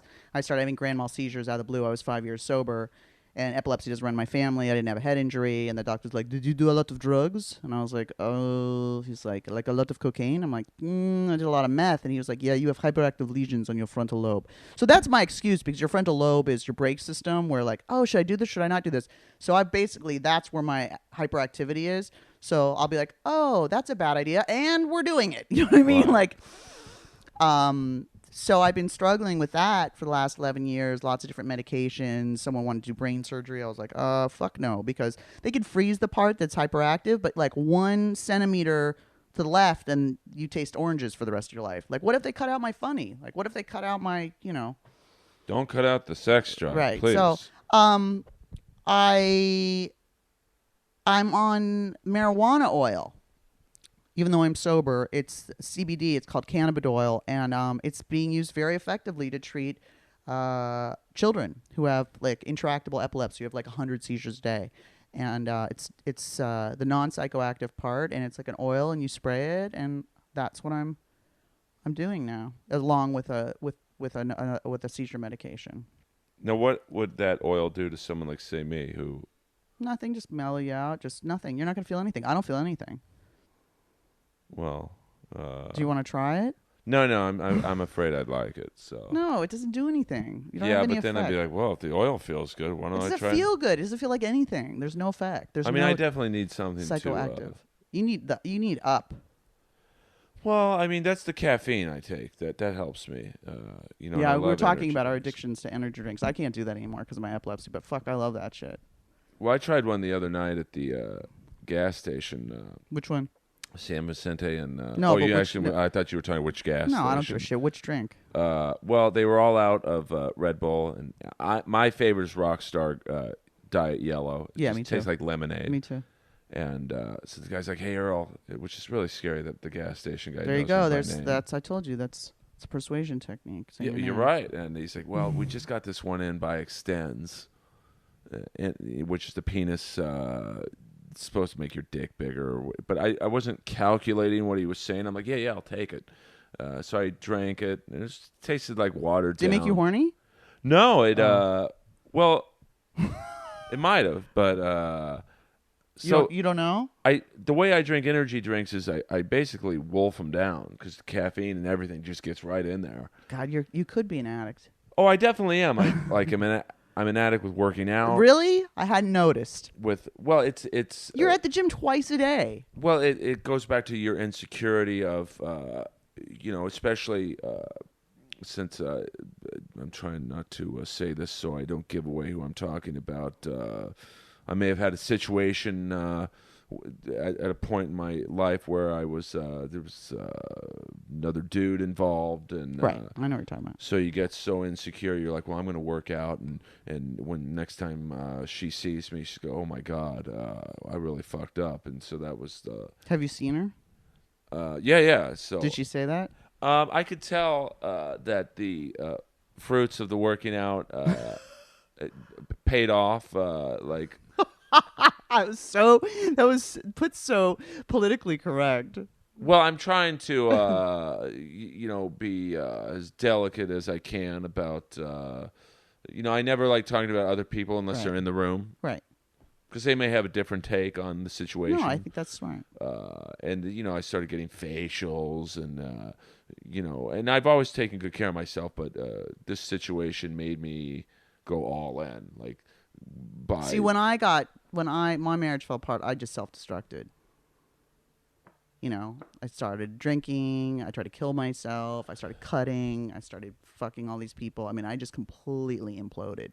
It wasn't like I was like, oh, I'm going to work out and get myself together and show him. I mean, I just fell the fuck apart, And it's like, that's the kind of stuff that I'm working on in all my recovery is just like having self-esteem and not doing things at people and, not letting other people affect your self-image that much. It's like, you think someone's the key to your happiness, but if you lose them, you can find someone else to be the key to your happiness. You're the key to your happiness. It's inside of you. There are people you thought you could never live without. You're living without them. You've moved on. It just takes time. It's a grieving process. But I hold grudges, so I like to. You're hello. But this is where probably the only way you and I are different. Like, I'm more subtle. Like, yeah, I'm not subtle. No one's ever subtle has never been a You're word not that subtle. anyone has ever used in relation to me at all. it's like like when I play hockey, it's like my only non-comedy activity other than going to shitty metal shows. And someone slashes me, I think everyone on the rink thinks Earl's going to get them back right now, and I don't. Oh, you wait. I wait. Oh, that's fucking scary shit. And it's I think I'm quoting a Steven Seagal movie, which is really frightening that Steven Seagal is a mentor to me. Yeah, it is. But he's like, the only thing worse than death is the anticipation of it. It's true. Like, well, the revenge is just best served cold. But I don't have the impulse control to do that. well, I barely do, but it's like, I'm not good like that. I'm super reactive and impulsive, and But so am I. Yeah, but, I can't hold on and do that. But again, it's like what they say. Resentment is a poison you drink, waiting for the other person to die. It's like you just can't live your life like that. It makes you miserable. It does, and I'm trying to be better at letting go of grudges and whatnot. But it is fun when my way works to a certain degree. Mind games. It's all about Tony Robbins, Marshall Silver, power of the mind. Mm-hmm. So because I think the natural reaction of the other person is think. Whether it be in hockey or with certain situations in my past, it's like, oh my God, he's gonna hit me right now, right? And I don't, right? And then their guard is up, and then they relax, and then you get them when they're. Sometimes I don't even do that. I just like with this one guy who hit me in the face, and I think it was by accident, but it caused a huge permanent scar on my lip, which looks like I have herpes, but I don't. I'm clean. I don't believe you. I want to see a test. No, I'm actually very clean. Never had a disease, sexual disease, but I would skate by this guy and just loiter around. Oh God, just freak him out. Just give him a total panic attack. And like he would play the opposite. And I'm getting too into hockey talk here, but like was the right wing, I was the left wing. I would purposely go over to the right wing. So predatory, Earl. Well, I'm the furthest thing from an alpha male. I'm much more a follower than a leader. But what? Well, an alpha male, it's like, hey, I've got the biggest dick in the room. Ugh. I think you're alpha in a subtle way. I'm a nice alpha male. Like with this particular guy, other guy in the unnamed situation, I know he thinks at any moment I could walk into this certain place he hangs out. Just beat the shit out of him. Yeah, and I won't. But I know. But you have the power, and that's enough. Well, I don't know if I would say that, but I know that in some deep recess of his mind, of his cocaine-fueled mind. He's a cokehead? Oh yeah, he's the worst. But I know that is Earl going to come in here tonight? Well, Coke will make you paranoid too, so he's I already love got it. that. How about tomorrow night? Is he going to come? Is he going to be around the corner? And that's more the punishment than just. I mean, I would feel great if I beat the shit out of him, but that's a short term. Right. I think the minute you landed the 10th punch, but all right, this isn't what I thought it would be. I don't know. I've never really been in a physical fight. Well, with my ex, yeah, but. I mean, I was in a physical fight the other 2 weeks ago at the Comedy Store. What? Oh, well, I didn't throw any punches because I didn't want to get sued. That's the Jew in me. I'm like, okay, don't throw a punch. That's right. We both were bribed growing up too. We have that in common. Yeah, let's talk about. I mean, just real fast on the physical. It's probably the only time I've ever been in a physical altercation on the streets. This guy was being pretty inappropriate to several girls up at the Comedy Store. And I had to spring into there was no long-term mental mind game with this guy. And he actually got banned from the Comedy Store for life. Wow. He was a comic? No, he's just old creepy guy Ew. who would dress You're up. so chivalrous. You took care of all the girls. It's so nice. Well, he was being incredibly inappropriate. Gross. And people, and I know you know the Comedy Store, to get banned for life from the Comedy Store, you got to be fucked up. Yeah. I mean, it's impossible. Yeah. True. I mean, I've seen comics get in fist fights. Yeah. And they were rewarded with headlining the main room the next night. I know someone who decked a comic, and I think they got banned for a month or 3 months or something like that. I mean, Don Barris, who's one of my good friends up there, I think he's been banned 13 times. And he still has a running show there. And he's got not only the Ding Dong Show, which is a great show on Monday nights, but he's also basically is the closer 7 nights a week. I'm telling you, sometimes infamy is good. Like, I get paid for all my bad decisions, to be a warning to other people. Don't do this. I mean, I'm like the smartest, stupidest person I know. Yeah, I mean, it's like, how did I end up in all these situations with a 153 IQ? Like, I don't. It's funny too because it was like I was talking to another friend of mine who's a sex addict who I've known while I was married. Good friend of mine, comic, and is she cute? No, I'm just kidding. It's a guy. Oh, never mind. And I never slept with him, and he said, "I'm so glad we never did." And he said, "I don't eat other Tyrannosaurus Rexes." Tell me about it. He goes, I don't hunt other hunters. I hunt, I'm a fucking great white. I don't fucking eat other great whites. He's like, I fucking eat like bleeding seals caught in the kelp. And I was like, God, that's fucking genius. I mean, Steve Randolph. Do you know Steve Randolph? I think I've done a show or two with him. Well, I mean, I just blew his anonymity too. Oops, hey, Steve, let's hang out, man. Anyway, I don't see myself that way. I really don't. Again, I can be very kittenish and soft and whatever. It just takes someone with the right kind of masculine energy to kind of put me in my place. Yeah. The other stuff is... I know what you're talking about, Amy. I don't like that people see me as like aggressive and assertive. Like, that's just, I don't know. But I mean, that's the, I guess, the rub of being a strong-willed woman. You're seen as either a bitch or a cunt. Pardon my language. People are scared of me. I was raised by my dad. I'm like an alcoholic, Jewish comedy writer in a woman's body. That's I was raised by my dad, so I can write, and I know how to drink, and I know how to play poker, and I know how to play basketball, and ride a bike, and I don't know anything. I can't cook except dope. I mean, that's kind of. I was raised by a man. That would be a great cookbook, the Amy Dresnar Dope freebasing recipe book. And it would probably sell. Hey, when you're on meth, this is a great rigatoni recipe. I would buy it. But it's stuff like that would sell. Of course. In this day and age where... If it bleeds, it leads. That's what my editor always says. Right. And I think Arnold Schwarzenegger said... in Predator, if it bleeds, we can kill it. So, because they had trouble getting the Predator. I'm a big Predator fan. Because I used to go to pussy parties at Shane Black's house, who wrote Predator. I know Shane Black. Well, I bet you do. No, not like that. Well, he was... I've heard of his parties. I've heard. Well, Shane Black is... and I don't want to get Are you still friendly with him? Well, I don't want to. I'm not one of these guys who acts like we're friends. We were acquaintances, and to show you how little that means, he probably doesn't even know my name. But he and I used to have lunch together almost every day. every week I for would a while. love to have him on this podcast. He's a doll. He's Well, a total he- doll. super, super, super smart.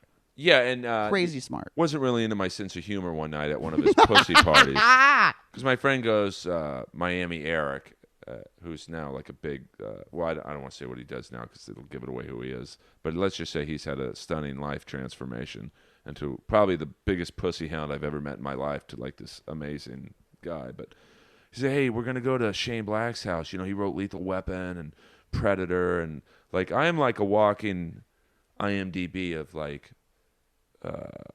I think most people would know who Shane Black is. Like, I had a birthday party at his house. A 39th bet. birthday party. It was Upstairs Oh in my the- God! Stop. but I mean, like most like regular working people wouldn't True. know who that is. True. But he's certainly very famous to people like you Yeah. and I.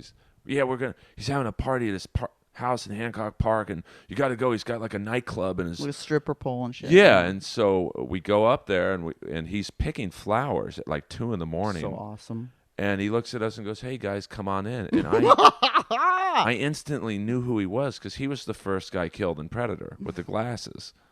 I guess they threw him a bone. Yeah, he acts sometimes too. Yeah, he gives himself Directs little or- parts yeah, in uh-huh. this movie, Yeah. which I kind of think is neat. And so, long story short, it's about 4 a.m. A lot of situations happening. I think I had told some girl I was in Star Wars, which is probably not the best.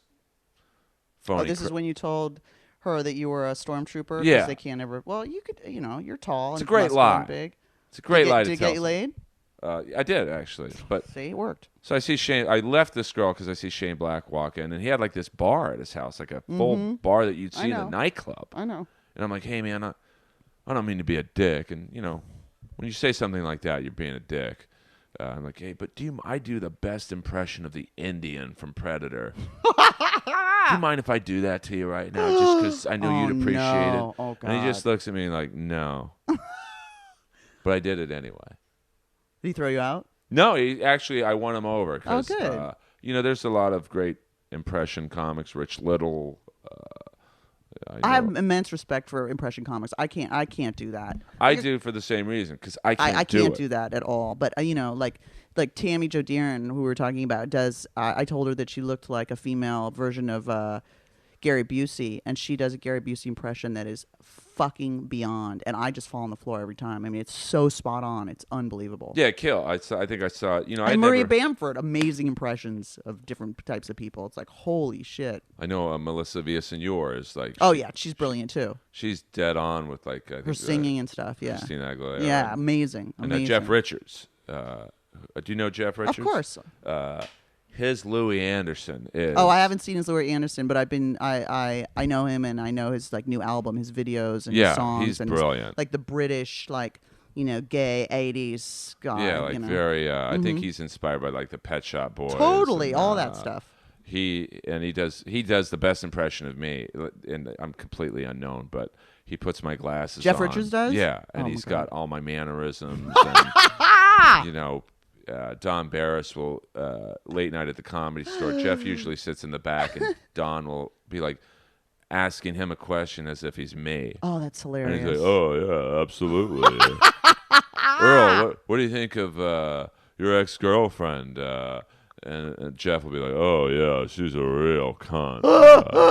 That's funny. And I came so hard the other night. And that's exactly The guy I'm dating said I sound like a cross between Vin Diesel and Spicoli if they had a masculine daughter. He does impressions of me all the time. Let's vape. Ugh.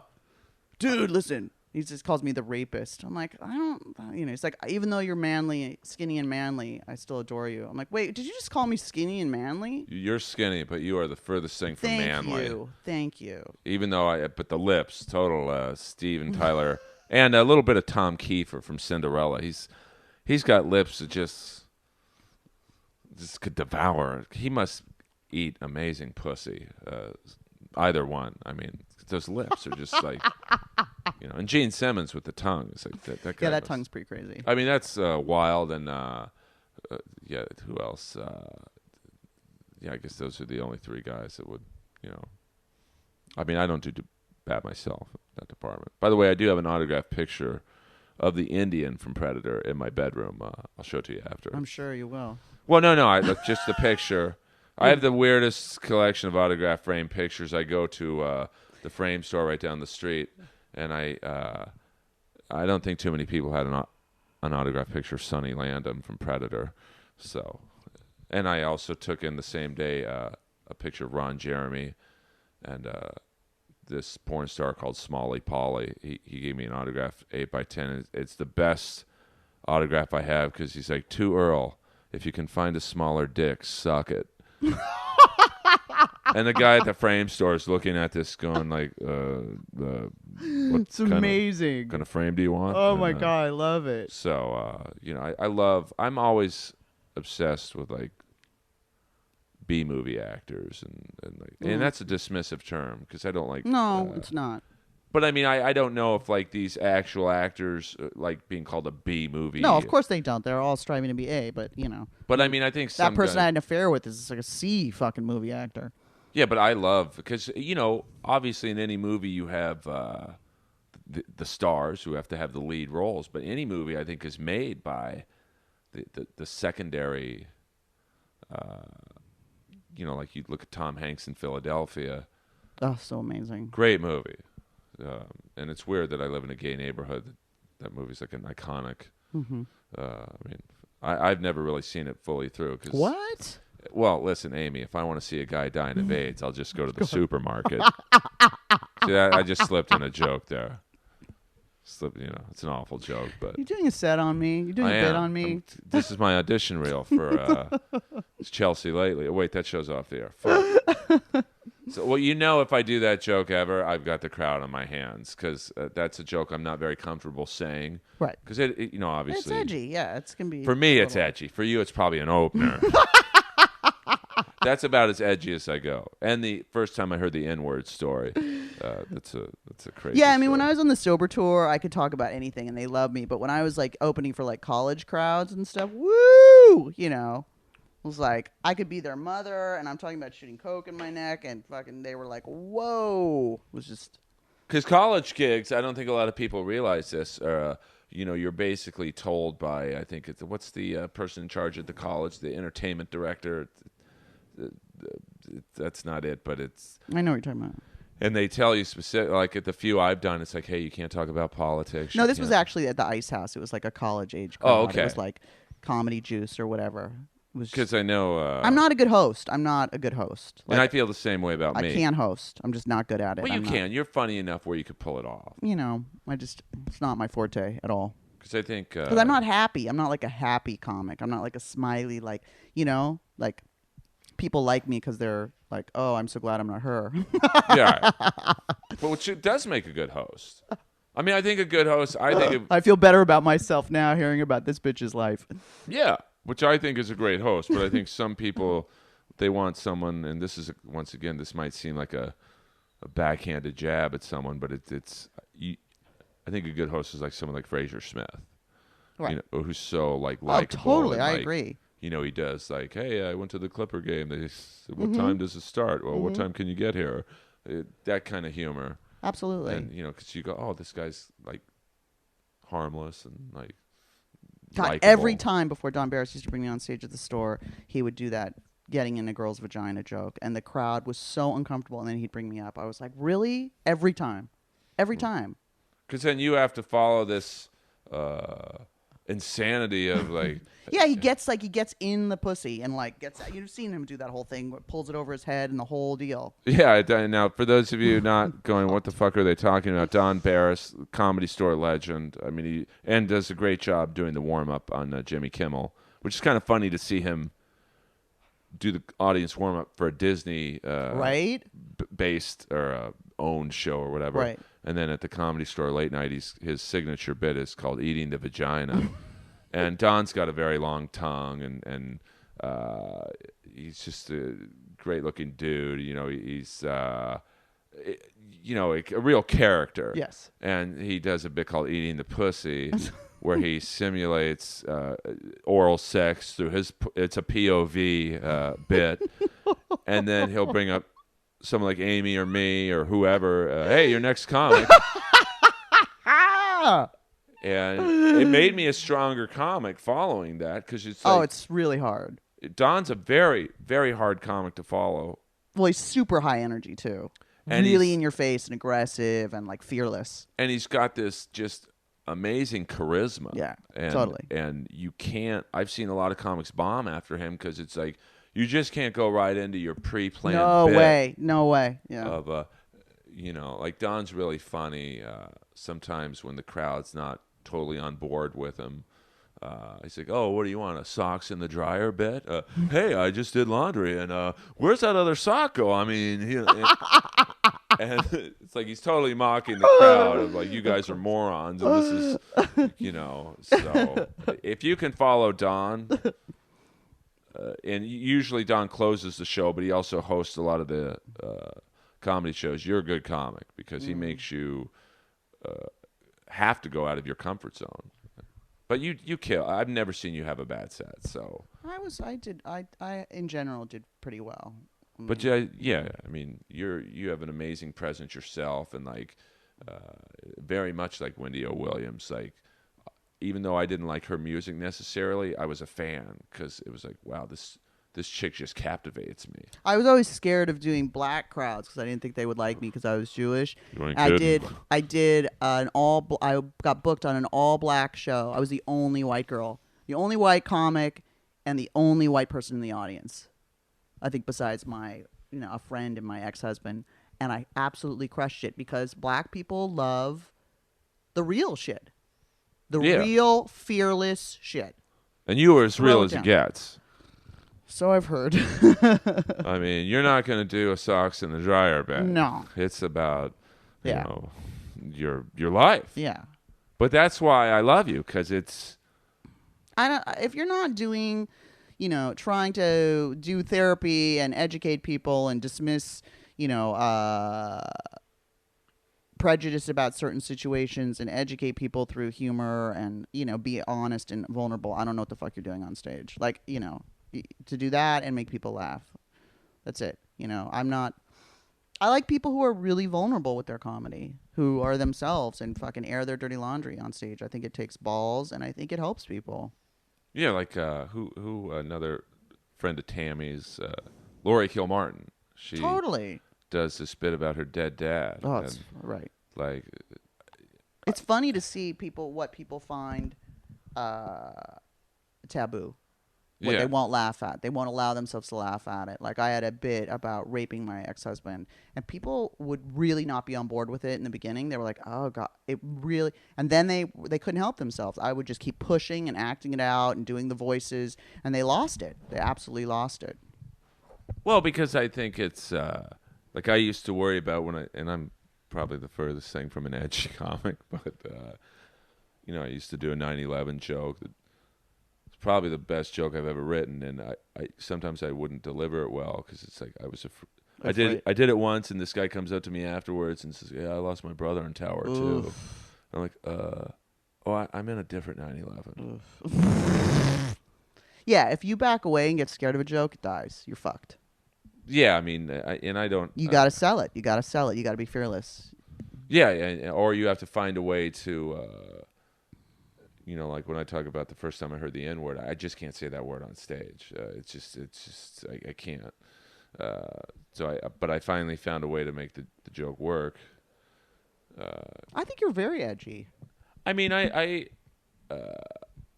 starting, 15 years in to finally find a way to make it work for me. Whereas like 5 years ago, 10 years ago, I didn't have the chops to talk about. I like your type of humor, like where you just talk about your life, and I've never been like a great joke writer from the standpoint of like, what's the deal with Obama?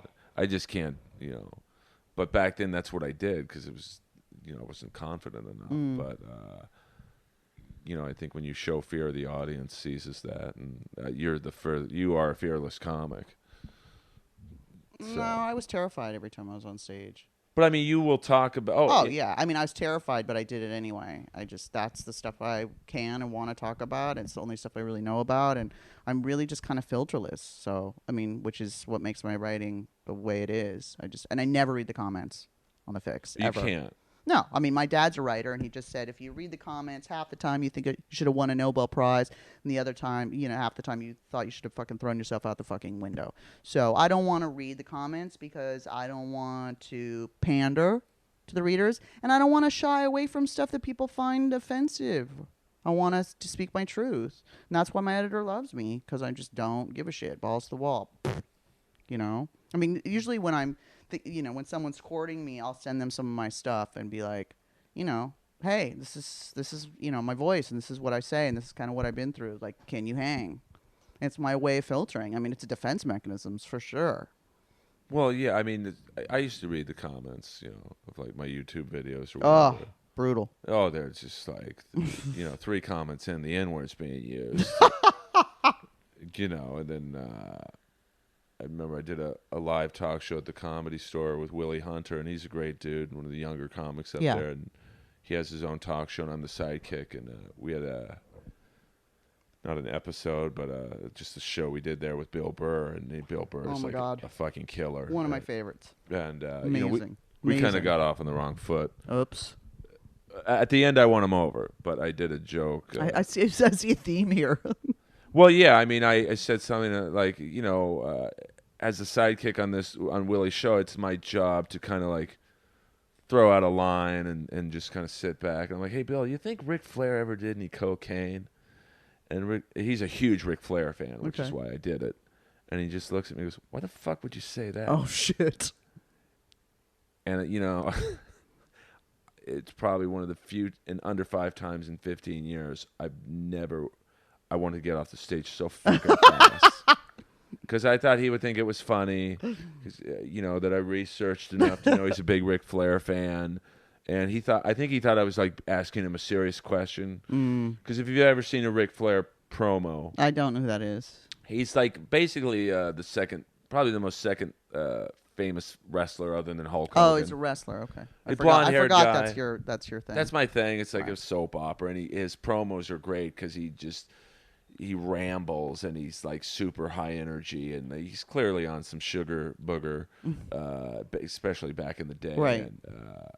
And then at the end of the episode, he kind of warmed up to me, and he's an intimidating guy. I'm sure. Because he's so funny and so like very much like you. Like if you don't like something, you strike me as the type that'll tell that person, hey, I don't think that's funny. You're honest in your opinion. Yeah, I mean, sometimes I won't say that, but it'll be. I'm not a very good liar, so it comes out. I'll be like, it'll just you'll read it. So yeah, versus like the time we had Sarah Silverman on the show, and it just went a little better for me.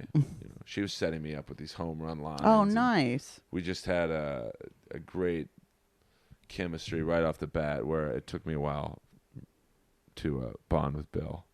I love him. And like I knew he was a hockey fan, so I wore a Boston Bruins jersey. He's like, "Oh, that's a cool jersey." I'm like, "Yeah, this is a game-worn jersey. This guy wore it, in a fight, and I bought it." He's like, "That's fucking creepy." And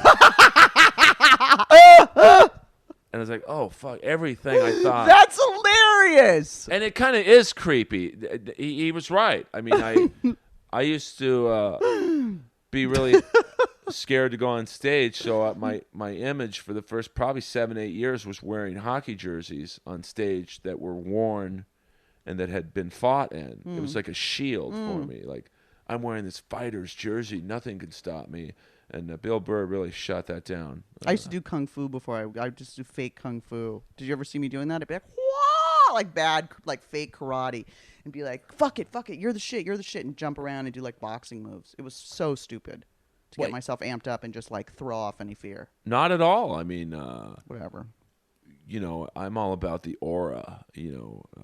Like Stephen Pearcy, the singer from Rat, sent me a bracelet of his, and I had one of the best sets ever. I'm sorry, did you just drop a name here? Let me pick it up for you. No, but well, let me bend over. Well, I don't want to bend over in front of you. Something might happen. Shut up. No, I'm just kidding around. I mean, my shield is that I dress kind of like a homeless 70s, lesbian rocker, bassist from Reseda.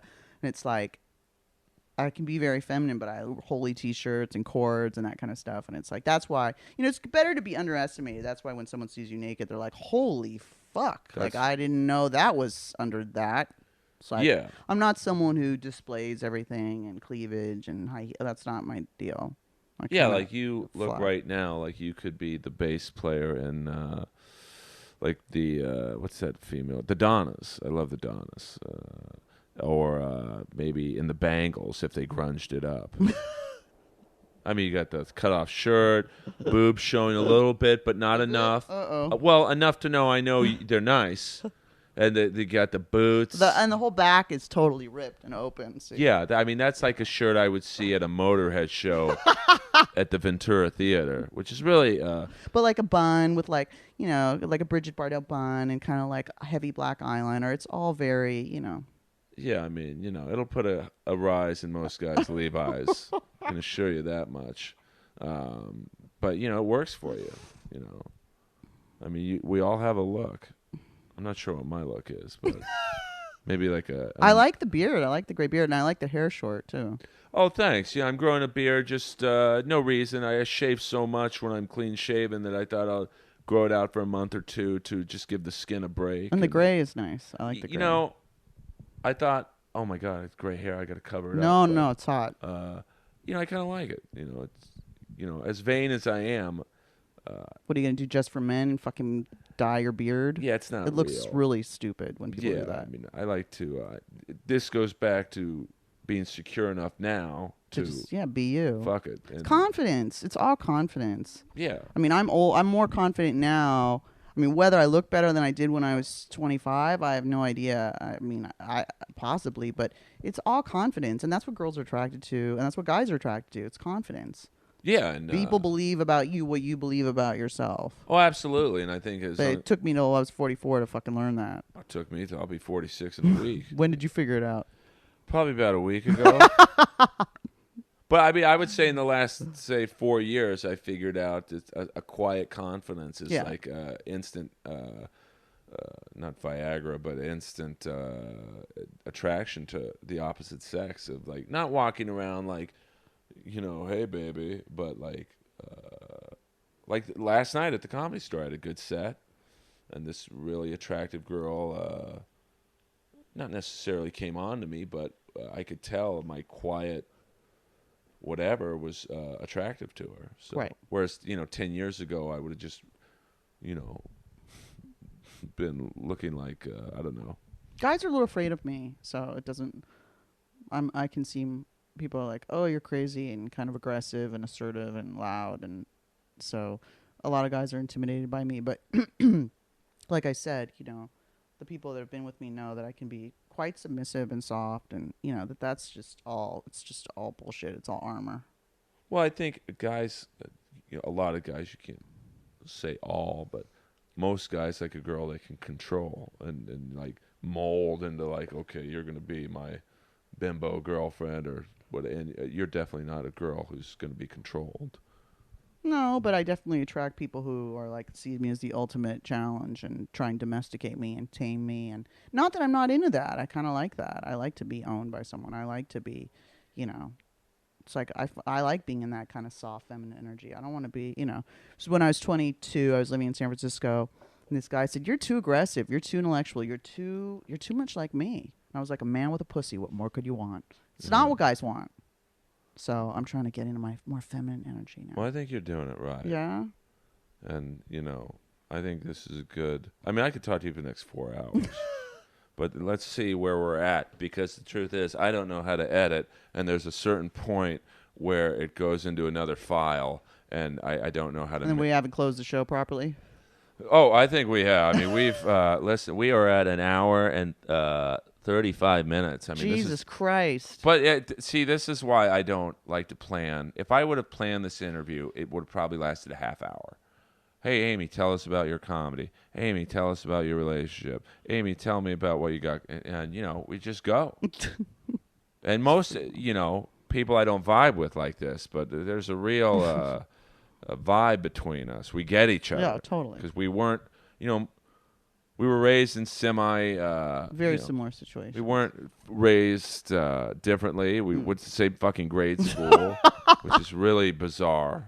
In such a small world. Very small world. We knew the players at Good Shepherd. Mr. Quinn, who might have been a precursor to Sandusky. Who knows?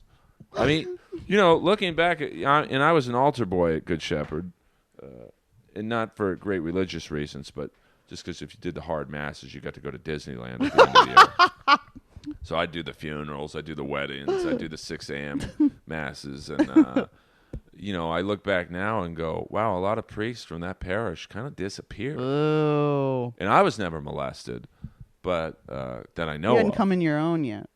Well, I mean, I certainly came later, but once I figured the power of boning girls the right way, I was like, wow, it really is. They do come back for more. Oh, you have to. It's you got one chance to make a first impression. And the one or two that I didn't, just for what they've never called me again. So, I don't have 100% success rate, but let's just say, Daddy, please more in this share.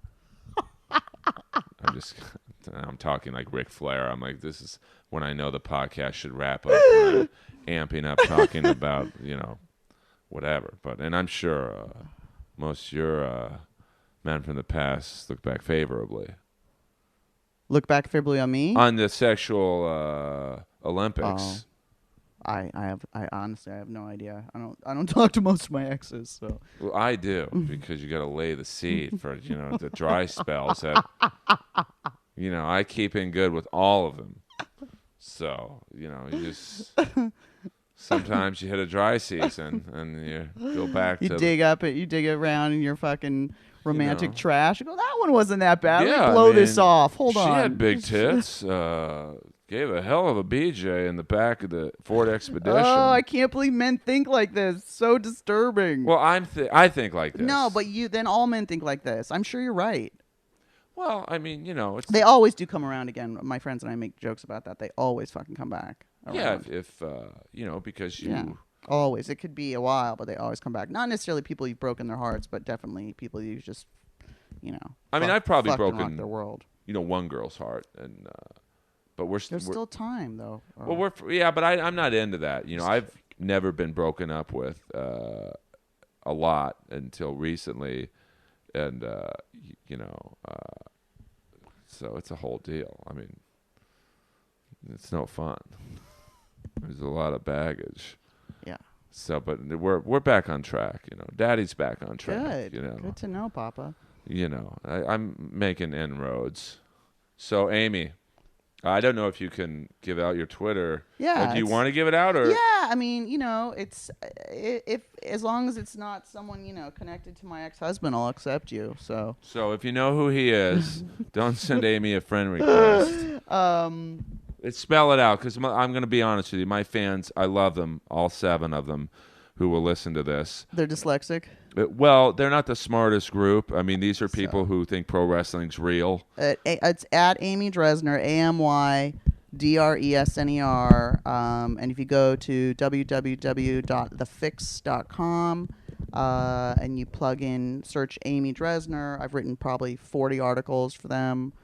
I wrote a piece about squirting for a magazine called The Frisky.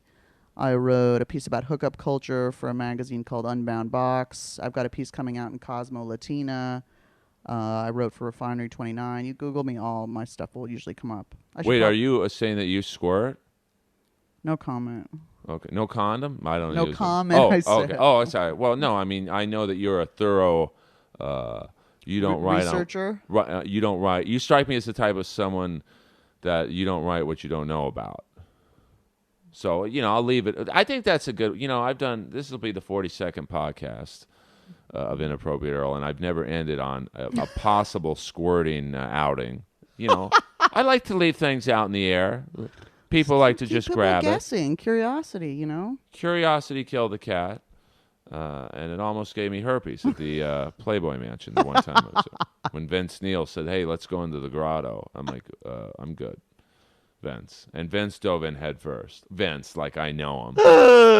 He was the first guy I met at the Playboy Mansion when I snuck in. And he's like, bro, I think he thought he knew me. And because I maybe looked like I could have been the second guitar player in Winger or something. And I said, bro, let's go in the grotto, man. It's great. Tons of whores there. And he just took off his outfit and just dove in head first. Wow. And, of course, every girl just, I should have gone in there with him because it's like every girl was, like, attracted to him. And I was like, Vince, if I want a protein shake, I'll just go to the smoothie bar. I am not going headfirst into a pool that Hefner and you have dumped loads in for 30 years. Gross. So check out Amy. She's truly, I don't like a lot of people genuinely in the world of stand-up comedy because it's a very phony business in L.A., type of business where you can go on stage, eat the biggest shit burger on the planet, and 8 people come up to you afterwards and tell you how great they liked your set. So Amy Dresner's the real deal. These last 2 guests, Annie Letterman, Amy Dresner, are just 2 awesome people. So this will be out on Monday, September 15th, 2 days before my birthday. Ooh. So note taken. I'm a little scared to ask you for a present because it might involve some kind of semen, But hey, whatever. That'd be a good, as long as it's mine. I guess I don't want anyone else's, which isn't off the table. But, I'm a one-woman guy. So, Amy Dresner, follow her on Twitter. This has been one of my favorite episodes of Inappropriate Earl. We're on SoundCloud. And for you Steve Jobs bone jammers, we're also on iTunes. Let's support Jobs. He needs money to pay for his funeral. And, leave a review if you want. I leave up the bad ones as well as the good ones. Oh, God. And, there's a couple. Like, you read some of the reviews. Most of the reviews on iTunes are good. Okay. But then you read the few, that aren't. It's like, this guy sucks. And it's like, wow, Don't read the reviews. I'm telling you. Well, I was curious one day. And Don't. The Bill Burr. Curious. That's like Googling symptoms, and you think you're gonna fucking, start planning your funeral, and you just have a cold. You can't do it. Well, then that reminds me of a quick story of Googling symptoms. When I had really long hair, I used to play hockey, and you wear a hockey helmet, and just all kinds of, dirt and sweat, accumulates under your hair. And I had a huge bump on my neck. And it was like turns out it was just a cyst from the dirt and whatnot. Yum. And so I looked up bump on the neck on Google, and AIDS came up. See, I'm telling you. And I literally the next day went to 5 AIDS clinics. And got tested. Yeah, that shit's terrifying. The last one was in West Hollywood because I figured they knew the best. They knew the shit, yeah. And the guy ahead of me ran out crying. Oh, no. So, I guess he rolled snake eyes on that one. Oh. But so it was just, yeah. Yeah, I got tested and I'm totally clean, so that's Oh, why. really? Yeah. Yeah. That's why I'm being a good girl now. So am I. Okay. Wink, wink. And I think we'll leave on that because we got another off-air interview we're going to do. No, I'm just kidding. Amy's just a dear friend. We just, talk like this to each other. She's a sister to me that I'd love to bone. So thank you guys for listening. Thanks for having me. Oh, Amy, you're the fun. best. And anytime you want to come back, I literally could talk for another 2 hours, but my goal... We barely scratched the surface. I have, 30 years of horror stories that are amusing and terrifying to everyone. Well, and that's my goal, is to get people to listen to this. It's like a little trailer, if you will. Right. And then go, wow, I want her to come back on. And talk about more I want you to come back on and anytime. And, thank you guys for all the support. Please follow Amy on Twitter because she's just an amazing person and a great comic. Hopefully she gets back in the game and, read her articles. And, there's not many people I vouch for. She's one of them. So...